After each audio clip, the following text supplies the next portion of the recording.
Hello students, मैं राहुल शर्मा आज आपके सामने एक नया चैप्टर और नया टॉपिक लेके आया हूं जिसका नाम है इलेक्ट्रोकेमिस्ट्री। तो स्टार्ट करते हैं इलेक्ट्रोकेमिस्ट्री। इलेक्ट्रोकेमिस्ट्री एक स्टडी है जिसमें हम इलेक्ट्रिकल एनर्जी और केमिकल एनर्जी के बीच में जो रिलेशनशिप है उसको डिस्कस करते हैं। किस किस एनर्जी के बीच में रिलेशनशिप को? First one is known as electrical energy and a second one is known as chemical energy। ठीक है।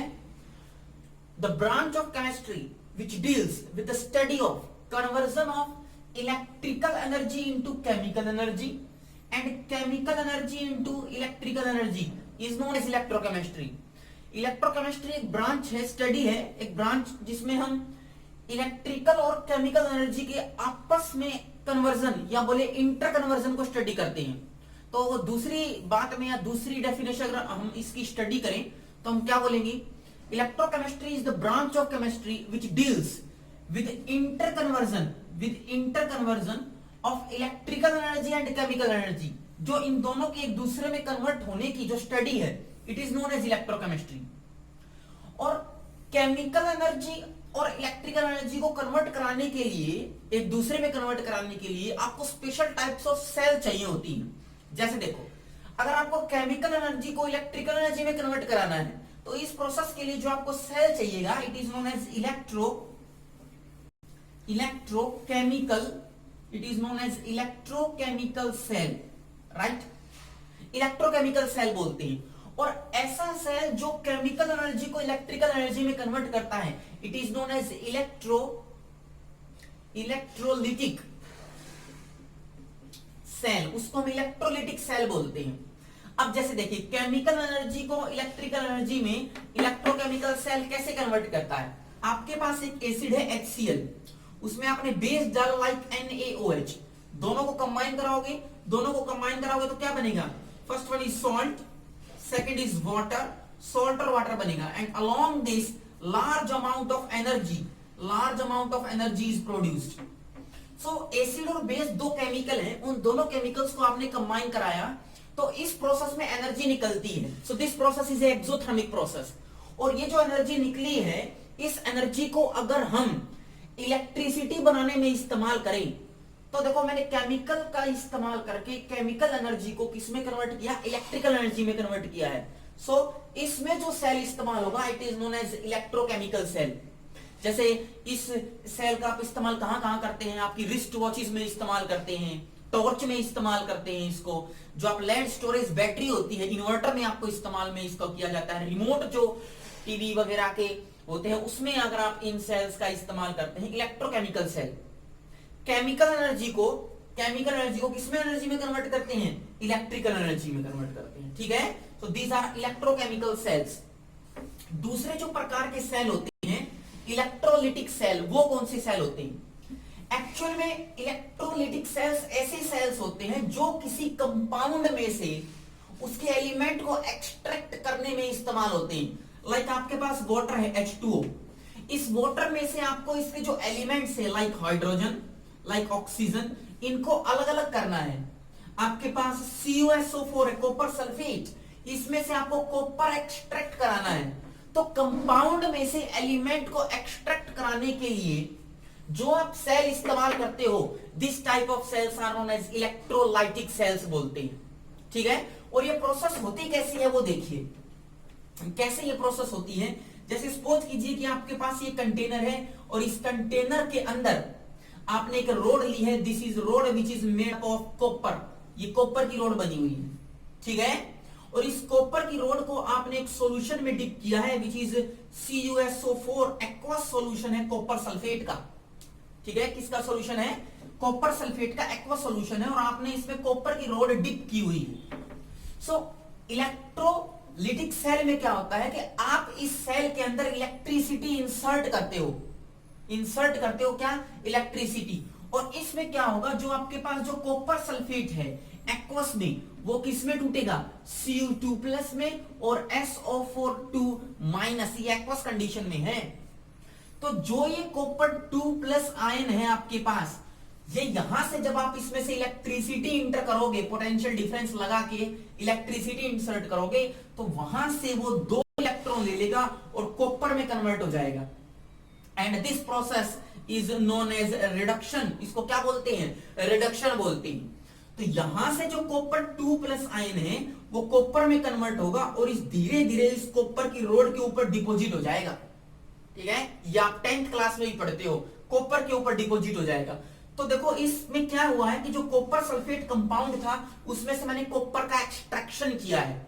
ठीक है, और जो इस प्रकार का जो ट्रीटमेंट है, इस प्रकार की जो केमिकल रिएक्शन से हम एलिमेंट एक्सट्रैक्ट कराते हैं वो इलेक्ट्रोलिटिक सेल्स के द्वारा कराते हैं। ठीक है, तो हम इसी इलेक्ट्रोलिटिक सेल को थोड़ा सा आगे डिस्कस करेंगे, कैसे इसमें करंट पास आउट होता है, कैसे इसमें डिपॉजिट होता है कॉपर, कितना अमाउंट आप करंट पास आउट करोगे ताकि कितना अमाउंट ऑफ कॉपर डिपॉजिट होगा, ये सारी स्टडी हम इसमें हम करेंगे। तो स्टार्ट करते हैं कि कितना करंट हम पास करें ताकि कोई पर्टिकुलर अमाउंट ऑफ सब्सटेंस उस रोड के ऊपर डिपॉजिट हो जाए। तो उसको एक्सप्लेन करने के लिए हम एक लॉ को डिस्कस करेंगे which is known as Faraday law. Faraday law, ठीक है, फैराडे लॉ अपने को बताता है कि किसी इलेक्ट्रोलाइटिक सॉल्यूशन में कितनी अमाउंट ऑफ हम करंट या चार्ज को पास करें ताकि कोई पर्टिकुलर अमाउंट ऑफ वेट किसी सोल्यूट का या फिर हम बोले किसी इलेक्ट्रोलाइट का उस इलेक्ट्रोड पे डिपॉजिट हो। ठीक है, फैराडे। तो इसके 2 लॉ आप डिस्कस करते हो। फर्स्ट लॉ क्या कहता है कि अगर हम किसी बीकर में कोई इलेक्ट्रोड लें, जैसे मैंने कॉपर लिया और इसके अंदर कॉपर सल्फेट का सॉल्यूशन है CuSO4 और आप ऊपर से इसमें करंट पास आउट कर रहे हो, तो कितना वेट कॉपर का इस कॉपर इलेक्ट्रोड पे डिपॉजिट होगा, वेट जो डिपॉजिट होगा is directly proportional to Q and Q is the charge.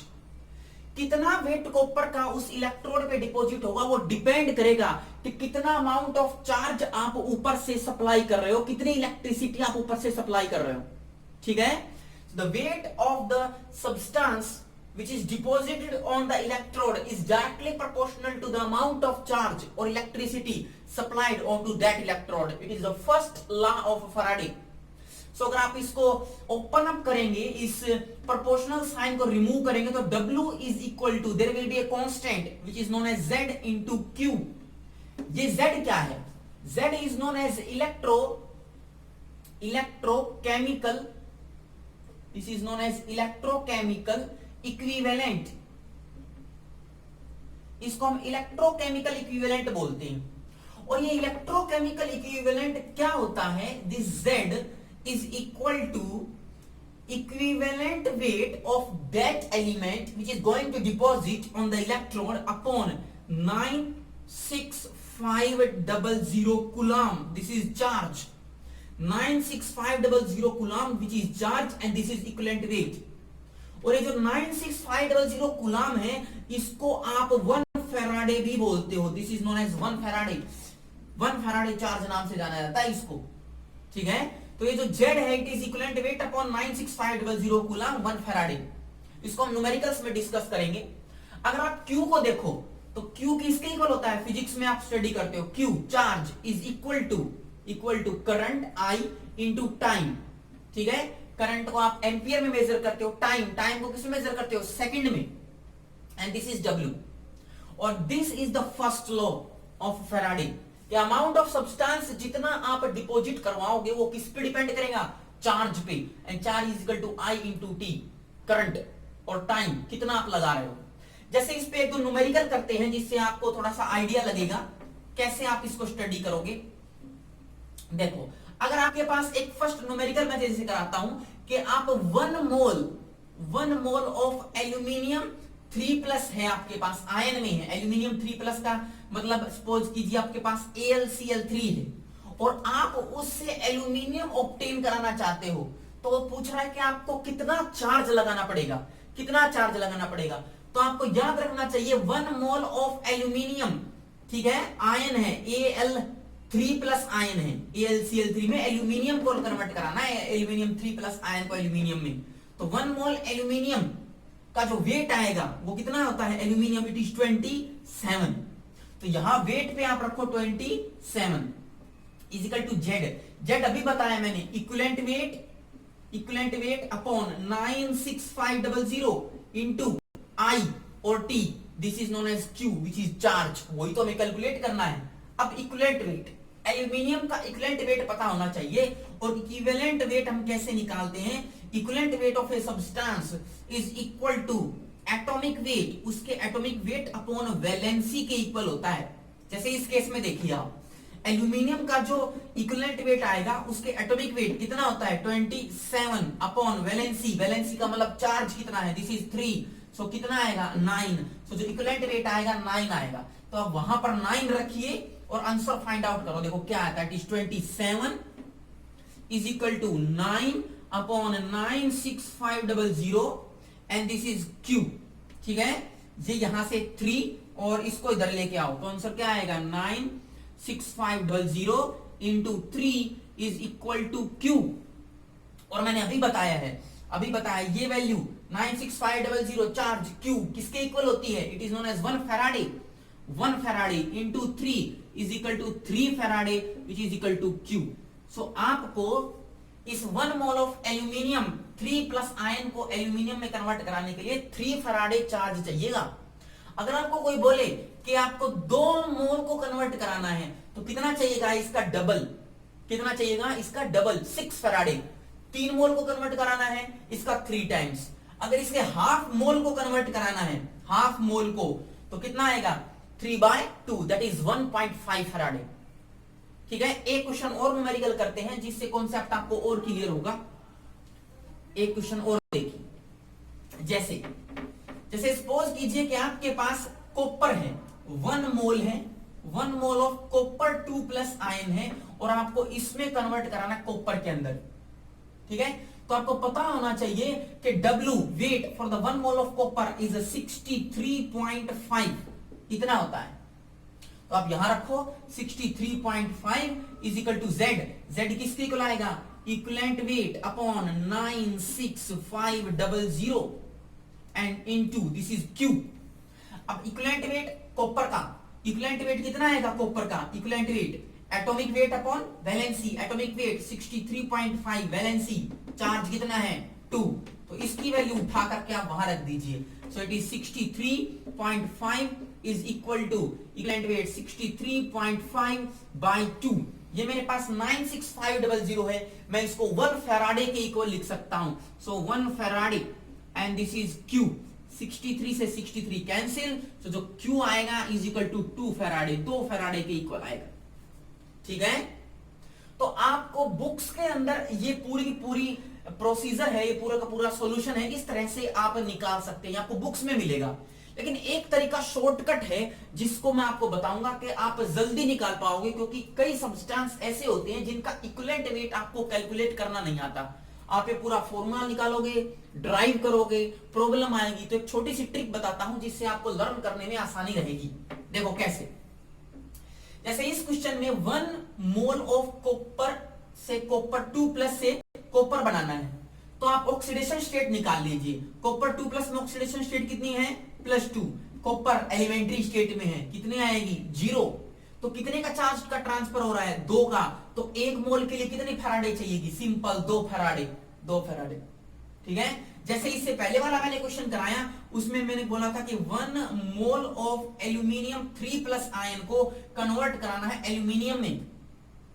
ठीक है, कितना फैराडे चाहिएगा 1 मोल के लिए, +3 ऑक्सीडेशन स्टेट से कहा जा रहा है 0, कितने का चार्ज ट्रांसफर है 3 का, तो 1 मोल के लिए कितनी फैराडे चाहिएगी 3 फैराडे। और आप देखिए पहले 3 फैराडे ही आया था। ठीक है, और न्यूमेरिकल करते हैं इस पे ताकि आपको थोड़ा आइडिया होगा। एक दो न्यूमेरिकल और करके देखते हैं। थर्ड न्यूमेरिकल देखिए, अगर आपके पास सपोज कीजिए 1 मोल है, 1 mole of this KMnO4, potassium permanganate बोलते हैं इसको, और आप इसको कन्वर्ट कराना है दिस इज MnO में, MnO में कराना है।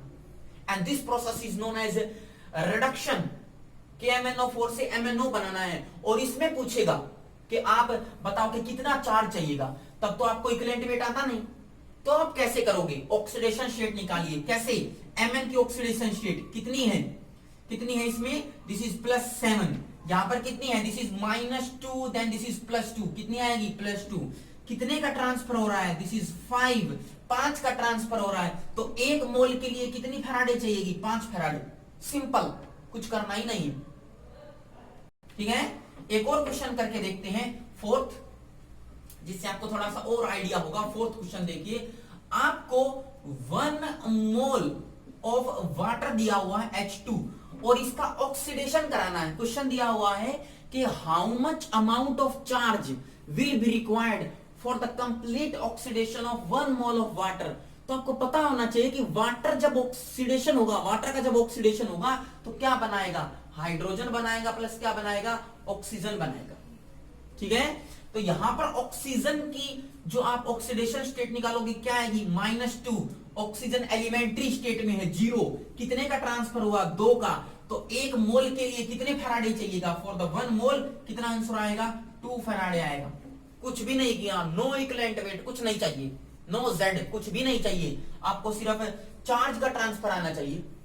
ठीक है, एक क्वेश्चन और करते हैं इसी पे बेस्ड। जैसे आपके पास एक क्वेश्चन दिया है कि आपके पास 90 ग्राम ऑफ वाटर है और इसका कंप्लीट ऑक्सीडेशन कराना है। 90 ग्राम वाटर का कंप्लीट ऑक्सीडेशन अभी कराया है। वाटर का जब ऑक्सीडेशन होगा तो क्या बनेगा, this is H2 and this is O2। ठीक है, बैलेंस कराने की इसमें आप देख सकते हो जरूरत भी नहीं है। कितना ऑक्सीडेशन नंबर है, ऑक्सीजन -2, ऑक्सीजन एलिमेंट्री स्टेट में कितना, 0, कितने का ट्रांसफर हो रहा है, 2 का। पर ये जो 2 फैराडे आया है, दिस इज फॉर द 1 मोल, ये हमेशा 1 मोल के लिए होता है। लेकिन आपके पास कितना ग्राम दिया है, 90 ग्राम। इसके पहले मोल निकालो। तो मोल निकालने का फॉर्मूला होता है mole is equal to W/M, given weight upon molecular weight. Given weight water का कितना है, 90, मोलिकुलर वेट 18, कितना आया, 5। तो कितने मोल आए, 5 मोल आ गए। आपके पास 1 मोल के लिए कितना फैराडे चाहिएगा, 2 Faraday. For the 5 mole it comes out to be 10 Faraday. ठीक है, आपको पता होना चाहिए कि 1 फैराडे में कितना चार्ज होता है, इट इज 96500 कूलम, इतना चार्ज होता है। ठीक है, तो 1 फैराडे का अगर आप डिफाइन करें कि 1 फैराडे ऑफ सब्सटेंस क्या है, कि 1 फैराडे चार्ज जो है, it is the charge which is required for the deposition of an element on its electrode which is equal to its equivalent weight. अगर आप किसी सब्सटेंस का इक्विवेलेंट वेट के इक्वल उस सब्सटेंस का वेट डिपॉजिट कराना चाहते हो, तो वो जितना चार्ज रिक्वायर होगा वो 1 फैराडे के इक्वल होगा। जैसे देखो, मैं आपको एक सिंपल सा एग्जांपल कराने की कोशिश करता हूं। जैसे अगर आपने लिया है कि मेरे पास एल्यूमिनियम 3+ में है, इसको कन्वर्ट कराना है एल्यूमिनियम में, तो 3 का ट्रांसफर हो रहा है, तो 3 फैराडे। पर 3 फैराडे कितने के लिए है, 1 मोल के लिए, फॉर द 1 मोल। और 1 मोल एल्यूमिनियम में कितना ग्राम, 27 ग्राम। तो 1 फैराडे में कितना होगा, 9 ग्राम। ठीक है, और ये 9 ग्राम क्या होता है, इक्विवेलेंट वेट। अब कॉपर के केस में आओ, कॉपर के केस में अगर कॉपर लोगे 2+ से किस में जाता है, 2 में। कॉपर 2 फैराडे चाहिएगा। 1 मोल के लिए कितने चार्ज ट्रांसफर हो रहे हैं, 2, तो 2 फैराडे। और आप देखोगे कि 1 फैराडे के लिए कितना मोल चाहिएगा, हाफ मोल चाहिएगा। और कॉपर के हाफ मोल का अगर वेट निकालोगे तो 63.5/2 के इक्वल आएगा। ठीक है, तो जो ये आंसर आएगा तो उसके लिए भी कितना आपको कितना चार्ज चाहिए, 1 फैराडे। और यहां पर 1 फैराडे के लिए 9 चाहिए। तो ये जो डिजिट वैल्यू है, ये आपकी इक्विवेलेंट वेट है कॉपर का। और ये जो 9 ग्राम आया है, this is the equivalent weight of aluminium. So 1 Faraday substance या 1 फैराडे जब आप किसी सब्सटेंस में करंट या चार्ज सप्लाई करते हो, तो उस सब्सटेंस का इक्विवेलेंट वेट ही डिपॉजिट होगा, 9 gram of aluminium and the 63.5/2 of copper. ठीक है, और क्वेश्चन करते हैं इसी पे बेस्ड। ये शॉर्ट ट्रिक्स हैं, आपको ज्यादा लेंथ में जाने की जरूरत नहीं। एक और देखिए, जैसे आपके पास क्वेश्चन दिया, हाफ मोल ऑफ FeO का आपने ऑक्सीडेशन कराना और कन्वर्ट करना Fe2O3 में, तो बताओ कितना चार्ज चाहिएगा, कितनी फैराडे चाहिएगा, ये आपको निकालना है। तो ऑक्सीडेशन स्टेट निकालो आयरन की, यहां पर कितनी है +2, यहां पर ऑक्सीडेशन स्टेट कितनी आएगी निकालो, दिस इज फॉर द -6 और यहां पर कितनी आएगी +3, कितने का ट्रांसफर हो रहा है 1 का। तो एक मोल के लिए कितना फैराडे 1 फैराडे, पर कितना दिया हुआ है half mole, for the half mole कितना फैराडे चाहिएगा, हाफ ही फैराडे चाहिएगा, हाफ फैराडे, और हाफ फैराडे का मतलब 1 × 96500 कूलम, ये चार्ज चाहिएगा हाफ फैराडे। ठीक है, एक क्वेश्चन और करते हैं इसी पे बेस्ड, न्यूमेरिकल जितने ज्यादा आप करोगे कॉन्सेप्ट आपका क्लियर होता चला जाएगा। एक क्वेश्चन और देखो, जैसे अगर आपके पास एक सॉल्यूशन दिया है 100 ml ऑफ 0.1 मोलर का मतलब होता है मोलेरिटी, एंड दिस इज KMnO4, और इसका आपको रिडक्शन कराना है, कंप्लीट रिडक्शन, और इसको कन्वर्ट करना है MnO में, तो आपको बताना पड़ेगा कि कितना चार्ज चाहिए, कितना फैराडे चाहिए इसके लिए।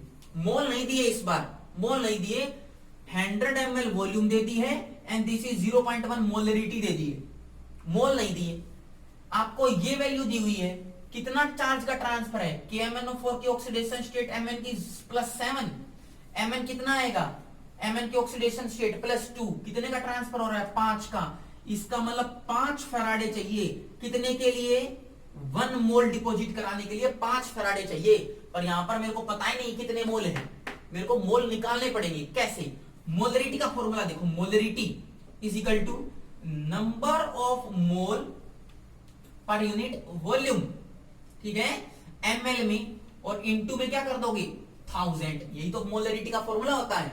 मोलरिटी आपको दी हुई है, कितनी दी हुई है 0.1 is equal to number of mole, x ले लो, निकालना है आपको, वॉल्यूम कितनी दी हुई है 100 ml, दिस इज 100, और इनटू में क्या कर दोगे 1000, 20 कैंसिल, x की जो वैल्यू आएगी number of mole it is 0.01, ये आई है।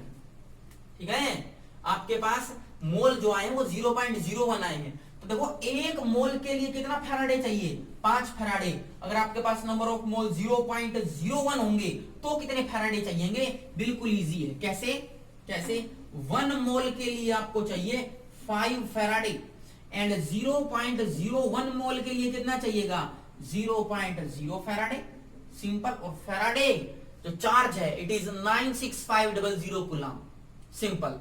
ठीक है, एक क्वेश्चन और करते हैं, न्यूमेरिकल है इसी पे बेस्ड, जिससे आपको थोड़ा आइडिया होगा। ये सारे के सारे जो मैं कॉन्सेप्ट करा रहा हूं it is based upon the first law of Faraday, इसके थोड़ी देर बाद हम सेकंड लॉ ऑफ फैराडे भी करेंगे, इसमें आपको थोड़ा सा आइडिया और हो जाएगा।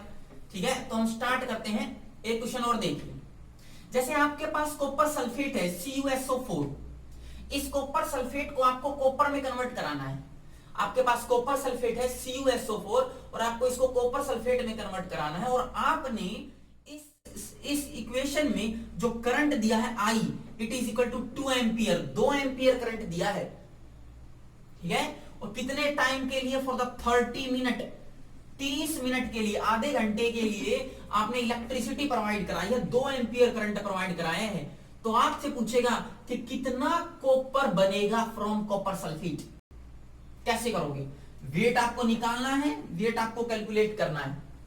ठीक है, तो बिल्कुल सिंपल है, इसको पहले आप चार्ज निकाल लीजिए, चार्ज का फॉर्मूला Q किसके इक्वल होता है I इंटू टी, I कितना एम्पियर है 2 एम्पियर करंट है, टाइम 30 सेकेंड, टाइम को हमेशा आपने सेकंड में लेना है, यहां पर 30 मिनट दिया है, सेकंड नहीं तो सेकंड में कन्वर्ट करोगे, 30 इंटू 60, ठीक है, कितना आया ये, कितना आया 3 2 6 6 6 600, दिस इज चार्ज, कुलाम में आया है 3600 कुलाम। अब आप देखिए यहां पर इक्वेशन अप्लाई करते हैं, +2 ऑक्सीडेशन कॉपर की है, यहां पर कितना कॉपर है 0 ऑक्सीडेशन स्टेट, कितने का ट्रांसफर हुआ 2 का, इसका मतलब 1 मोल डिपॉजिट कराने के लिए 2 फैराडे चाहिए, और 2 फराडे का मतलब 2 इंटू 96500 कूलम चाहिए आपको। समझ में आ रही है बात? और 1 मोल कॉपर का मतलब कितना होता है, कितना होता है, इट इज 63.5 ग्राम। इसका मतलब ये हो गया कि अगर आप 2 into 96500 coulomb current pass out करोगे, चार्ज दोगे, तो कितना वेट डिपॉजिट होगा, इट इज 63.5 ग्राम्स। लेकिन आपके पास कितना कूलम है, 3600, तो इसको कैलकुलेट कर लीजिए। 1 कूलम के लिए कितना चाहिएगा, 63.5 ग्राम upon it is 2 into 96500 into कितना चार्ज आपने दिया, 3600 कूलम। तो यहां पर 3600 कूलम रखो और यहां से आप आंसर कैलकुलेट कर सकते हो। ठीक है, क्या किया, सिंपल। अब की बार आपने वेट कैलकुलेट करना था। अब तक जितने मैंने क्वेश्चन कराए उसमें आपको चार्ज निकालना था, वेट दिया था, मोल्स में दिया था। अब की बार आपको वेट निकालना है, करंट और टाइम देकर के चार्ज की वैल्यू दी हुई है। ठीक है, तो इस तरह से हम फर्स्ट लॉ को हमने स्टडी किया ऑफ फैराडे। अब हम फैराडे के सेकंड लॉ पे आते हैं। Second law of Faraday. First law क्या कहता है, the weight of a substance deposited on the electrode is directly proportional to the amount of charge given to that electrode. Second law of Faraday ये क्या कहता है, जैसे suppose कीजिए कि आपके पास 2 इलेक्ट्रोलाइटिक सॉल्यूशंस हैं, सिस्टम है, जिसमें आपने यहां पर कॉपर की रोड ली है, कॉपर सल्फेट सॉल्यूशन में, this is your CuSO4 copper sulphate solution.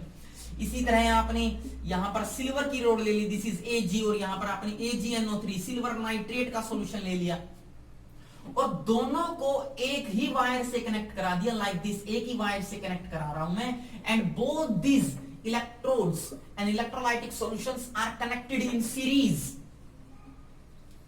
आप फिजिक्स में पढ़ते हो सीरीज कनेक्शन, पैरेलल कनेक्शन, तो ये सीरीज में कनेक्टेड है विद बैटरी। ठीक है, आपने फिजिक्स में पढ़ा है जब आप सीरीज में सिस्टम्स को कनेक्ट करते हो तो करंट सेम जाएगा। इसका मतलब जब आप इन दोनों इलेक्ट्रोड्स को, इन दोनों इलेक्ट्रोलाइटिक सॉल्यूशन को सेम सीरीज में कनेक्ट करके करंट या इलेक्ट्रिसिटी पास आउट कराओगे तो दोनों में करंट जो आई की वैल्यू आएगी वो क्या आएगी, सेम, दोनों में सेम आएगी। ठीक है, तो जब करंट की वैल्यू सेम आ रही है तो कितना वेट डिपॉजिट होगा ये आपको निकालना है। तो इसमें कॉपर सल्फेट में कौन डिपॉजिट होगा, copper. So weight of copper deposited, और यहां पर कौन डिपॉजिट होगा, silver, and this is weight of Ag deposited. इनका जो रेशियो आएगा will be equal to equivalent weight of their respected elements. जैसे कॉपर है, सो वेट किसके इक्वल आएगा, weight equivalent weight of copper, और यहां पर आएगा equivalent weight of Ag silver. अगर आप 2 इलेक्ट्रोड्स को, इलेक्ट्रोलाइटिक सॉल्यूशन को सीरीज में कनेक्ट करके सेम करंट पास आउट करते हो, सीधी सी बात है, अगर सीरीज में कनेक्ट करोगे तो करंट सेम जाएगा, then the weight of these substance deposit on their electrode will be equal to under the proportion of their equivalent weight। equivalent weight के रेशियो के इक्वल आएगा।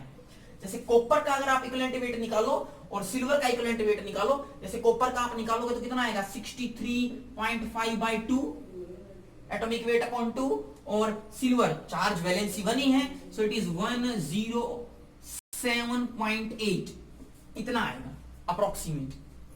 ठीक है, सो क्या कहता है सेकेंड लॉ, अगर आप 2 इलेक्ट्रोलाइटिक सॉल्यूशन को, if you are connecting 2 electrolytic solution in series, then the weight of substance deposited on the electrode will be equal to the ratio of their respective equivalent weights।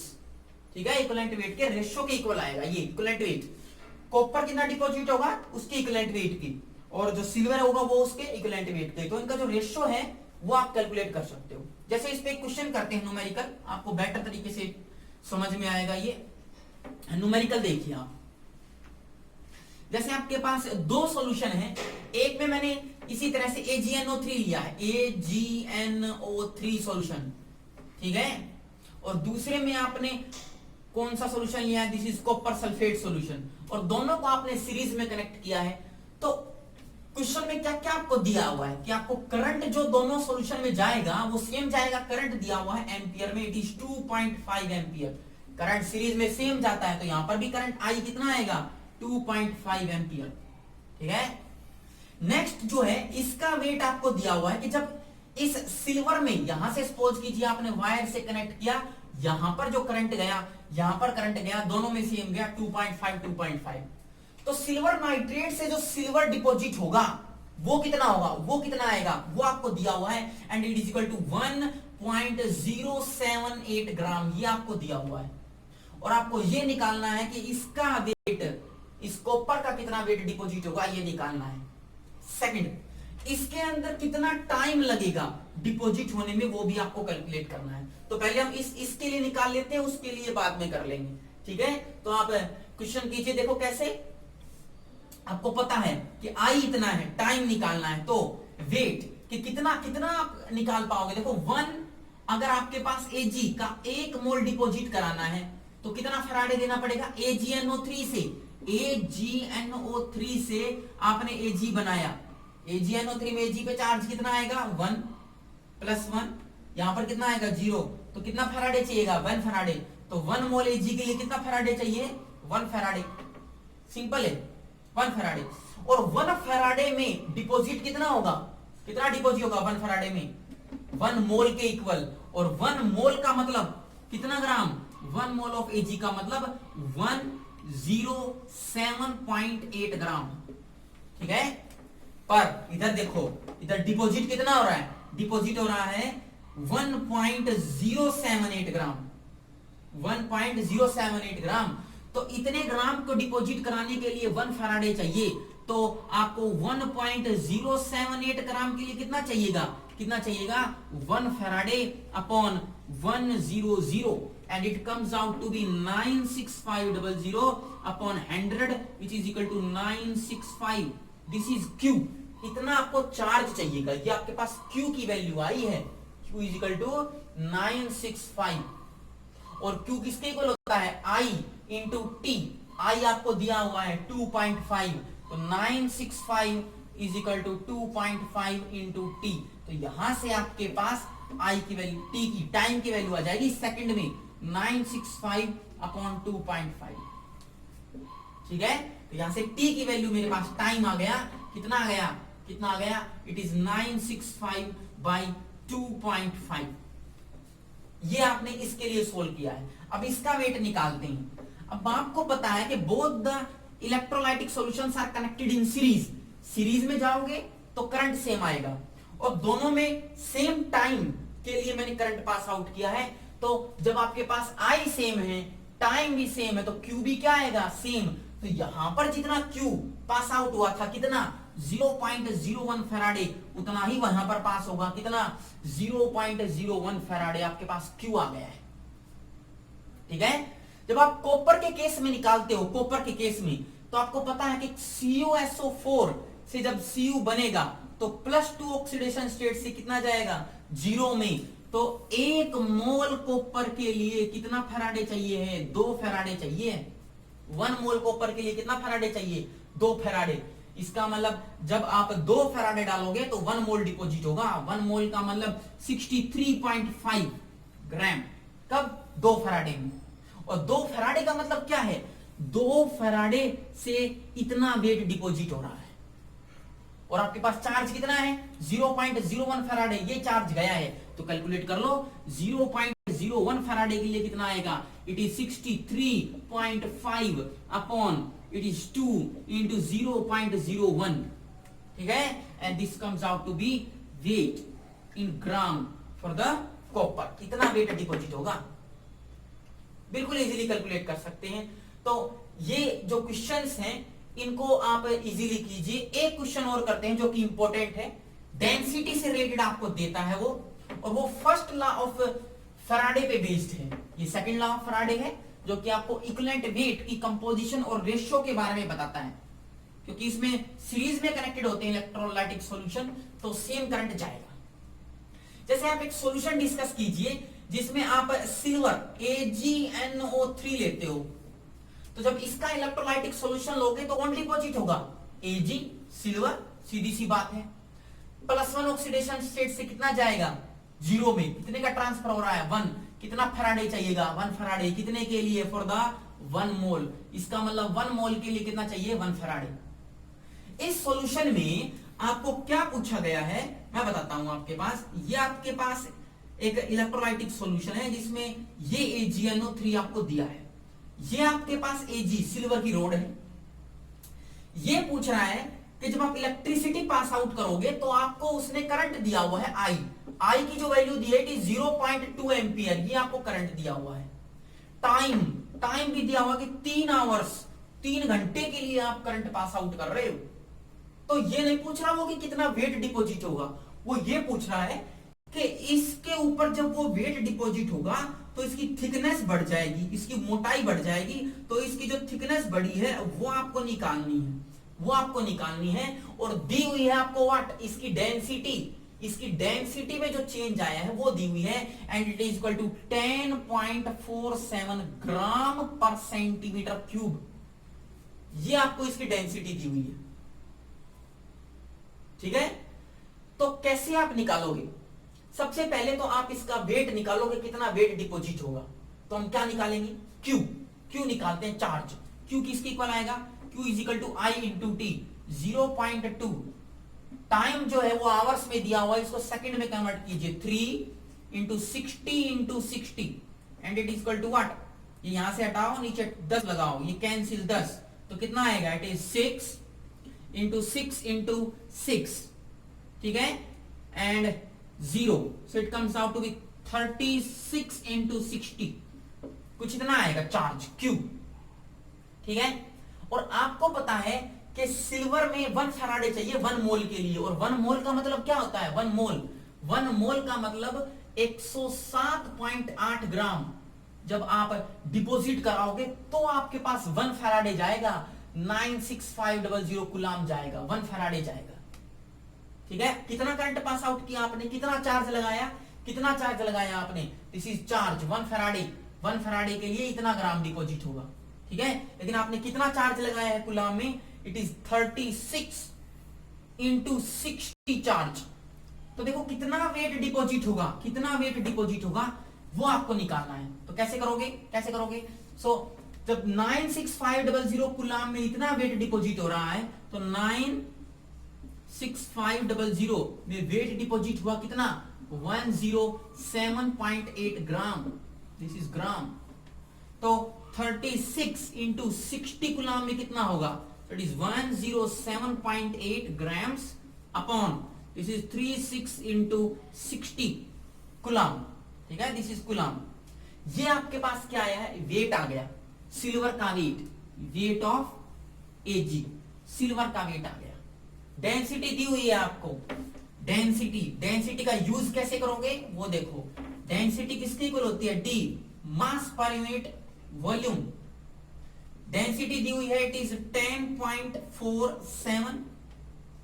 Wait आपके पास आ गया है, ये wait आ गया, this is mass या wait बोल सकते हो। So it is 107.8 upon 36 into 60 into 1 upon volume. यहां से आपकी वॉल्यूम आ जाएगी, क्रॉस मल्टीप्लाई करो। So it is V equals to 107.8 upon 36 into 60 and this is 1 upon 10.47। ये आपके पास वॉल्यूम आ गई, वॉल्यूम। और इस क्वेश्चन में आपको थिकनेस बतानी है। तो जो वॉल्यूम आपके पास आई है उस वॉल्यूम का फॉर्मूला क्या होता है? वॉल्यूम इज इक्वल टू क्या? Area into length. अगर आपको लेंथ निकालनी है तो एरिया पता होना चाहिए। इस क्वेश्चन में आपको एरिया दिया हुआ है। एरिया कितना है? It is 800 centimetre square. तो आपके पास वॉल्यूम आ गई। वॉल्यूम कितनी आई थी? 107, ये वॉल्यूम है 0.8 upon 36 into 60 and it is 10.47। ठीक है, एरिया आपको दिया है 800 centimetre cube square and this is length, ये है थिकनेस। और इसको आप सोल्व करके थिकनेस निकाल लोगे और थिकनेस किसमें आएगी, सेंटीमीटर में आएगी। ठीक है, तो ये वेरियस न्यूमेरिकल्स हैं फैराडेज फर्स्ट और सेकंड लॉ पे। फर्स्ट लॉ कहता है the amount of substance deposit on the electrode is directly proportional to the charge applied. और सेकंड लॉ क्या कहता है फैराडे का, if two electrolytic solutions are connected in series and the same amount of current और charge is given to both the electrolytes, then the weight of substance deposit is equal to their ratio of their equivalent weights. ये आपके दो law है, तो आप इन पे various numericals कीजिए, कुछ मैंने कराए हैं, कुछ आप कीजिए। नेक्स्ट टाइम हम आपके लिए कुछ नया इससे बेटर टॉपिक लेके आएंगे। तब तक के लिए थैंक यू, धन्यवाद।